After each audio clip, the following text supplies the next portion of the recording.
Hello everyone. I want to describe my random collage process, all 3 steps in one short video. Um, I do my random collage in 3 basic steps. I do backgrounds, focal images, and then details on top. For me, collage is like an ice cream sundae. The background is the ice cream, and I use a lot of book pages for a neutral base. The focal points are like the topping, and the details are like the whipped cream, the nuts, and the cherry on top. So you want more ice cream than toppings, and just a little bit of whipped cream, nuts, and a cherry. You don't see people fill a bowl with a bunch of cherries and add a spoonful of ice cream on top. So usually you have a large amount of ice cream. You have a good amount of ice cream. You have a medium amount of the topping, hot fudge or strawberry or pineapple, whatever you like. And then on top you have a little bit of whipped cream, the nuts, and a cherry. So for me, collage is very similar. I mostly have the background, then a medium amount of focal images, and then a small amount of the details, the things that really make the collage interesting. So collage is very similar to me.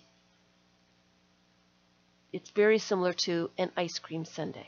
Okay, so I want to talk about my 3-step process. And of course, we're going to have to start with the background because that goes in the back. And I like to cover a lot of the page with backgrounds. I use neutral, low contrast, light color items for backgrounds. Mostly book pages, newspaper print, envelope security patterns, the security envelope patterns, scrapbook paper, painted paper, and non-focal point magazine images, things that are out of focus, trees, buildings, windows, landscapes, waterscapes, things that don't really catch your eye, but add a little bit of interest in your background. So I like to get my background images, and I tear large pieces of background fodder to glue down on the page underneath my focal points.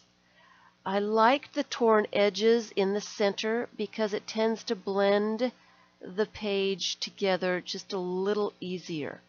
And if I've got straight edges left, I will put them on the edge of the page so it makes it nice and tidy. I like to use large pieces for my backgrounds. It covers my background faster, and it makes your background less busy, easier to put focal points on. So those are my 2 main things for backgrounds: large pieces, torn edges in the center. So my second step is adding focal images. Okay, so I've grabbed a few focal images. I'm not going to be gluing and stuff today. I'm trying to make this video short, and when I start gluing things down, the videos get too long. So I mostly store my focal images. I like to store them in size. I've got these medium size images, and I usually keep them as I find them, square, whatever. And in that way, I can fill in some of these spots that I didn't fill in with my backgrounds. So if I've got some background to the image, I can cover up some of that spot that I needed to. But I don't like the straight edges of a magazine image against the matte of a text, like a book page or something. That catches my eye. When you're looking at the natural world, you don't see straight edges when you're looking around. So your eye tells you there's something wrong with it. It catches your eye. So I either do a little bit of fussy cutting around the image, or if I have a place that I need to cover and I want to use some of the color, because this color is really gorgeous, the color of this image itself, I will go ahead and just tear the image, the straight edge off the image, so that I can use the background to cover up the spot on my background. So the torn edge blends the page together just a little bit better than a straight edge, because that does catch your eye. So when I am adding focal images, I have some little spots that I didn't cover with my background pieces. So I need to, in my eyes, I'm not very fond of white space, so I cover everything. So I cover those spots with focal images. Now I like to leave just a couple of spots to cover so that I'm forced to put focal images in places that I have not planned ahead to put them, so that every time I do a page, the focal images are in a different place. I'm not putting focal images in the same place every single time. So I would go ahead and start selecting some things that I'd want to put in these spots, things that will cover up those areas. And I am keeping some general guidelines in the back of my mind as I am playing around, auditioning focal images. I call it auditioning because I look at different things to see how they look against the background, if it covers what I want them to cover, try something else. I'm auditioning things. I keep some general guidelines in the back of my head. The rule of thirds. I like to use odd number focal images. I like to overlap the images so they kind of interact with each other. I like to play with scale. Small things I like to have large things small, like a small little house with a great big huge bird on top. That makes collage interesting. If it's a little silly, if it's a little doesn't make quite too much sense. And then the last thing I like to keep in my head is repetition. And repetition can be like the whole page is all kinds of birds, or maybe you're repeating a similar shape, like a circle in different parts. Or a repetition can even mean you're using the same color, so that it's more restful for your eye if you've got things that are grouped together that are alike. Okay? These are mostly what I keep in my head. There are so many other guidelines that people use, but these are the ones that I use the most. So overlapping makes your images interact with each other on the page.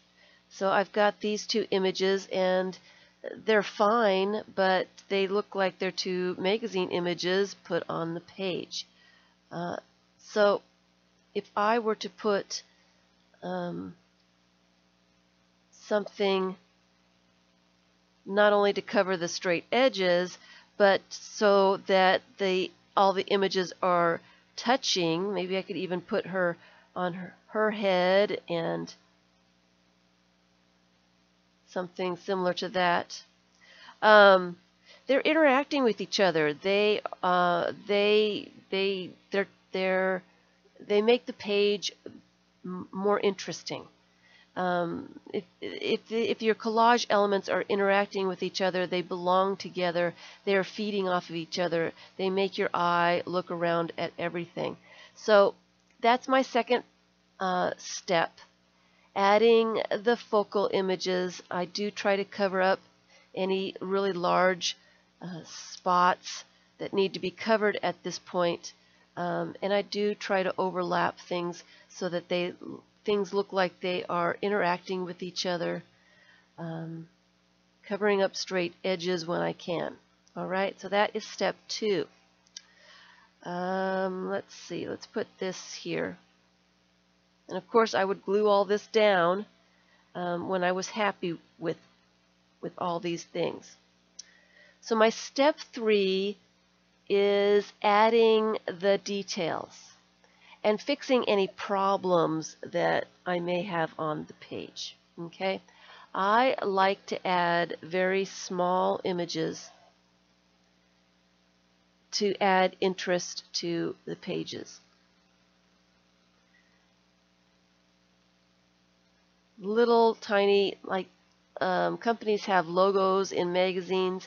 I cut out a lot of different logos as I like the little pictures. I use them to blend straight edges or to cover a little tiny white spot that I couldn't cover with something else. Any place that needs a little bit of something, there's a little something right there that I really don't like the looks of, I might add a little bit of something on top of that. And I do use all kinds of things to do that with. Tickets, postage stamps. I do like paper punches. I use the punch and I leave the leftovers sometimes. Anyway, I can put that on top of a different color and use that. I like to add words, phrases, and numbers at this point. Those are also good to cover up any straight edges or any little place that needs a little something. I like to use stamped images, just anything. I collect little tiny bits, logos, little tiny pictures, that kind of thing.